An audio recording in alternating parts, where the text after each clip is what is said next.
Hi, I'm Annelies Robijn, and I'll be talking about sex differences in the utilization of smoking cessation pharmacotherapies after cardiovascular hospitalization. You may have seen this news article a few weeks ago.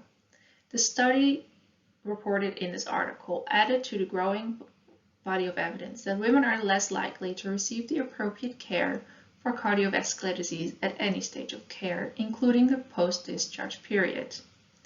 This post-discharge period presents a window of opportunity for initiating smoking cessation.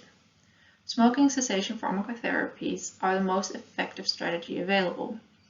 It is currently unknown what the uptake of these aids are after hospitalization for cardiovascular disease.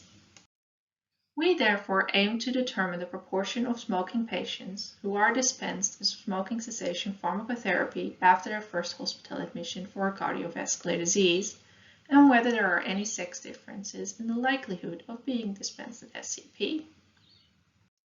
For this study, we used linked data and looked at the first admission for a major cardiovascular disease within the time frame, where the patient also had a current tobacco smoking diagnosis as a secondary diagnosis. We used logistic regression to determine odds ratios, and analyses were adjusted for a range of covariates which have a known association with sex, if they are likely to influence the patient's motivation to quit smoking, or if the comorbidity or its treatment was contraindicated or listed as a precaution for any of the SCPs.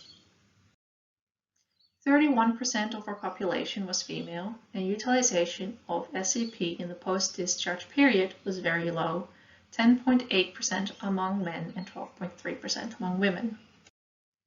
Women were 16% more likely to receive an SCP post-discharge.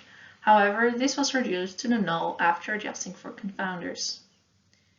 This study provides new evidence relating to the quality use of SCPs. The limited use of SCP among both sexes indicate that more can be done to assist smoking cessation among cardiovascular patients upon discharge from hospital. Thank you.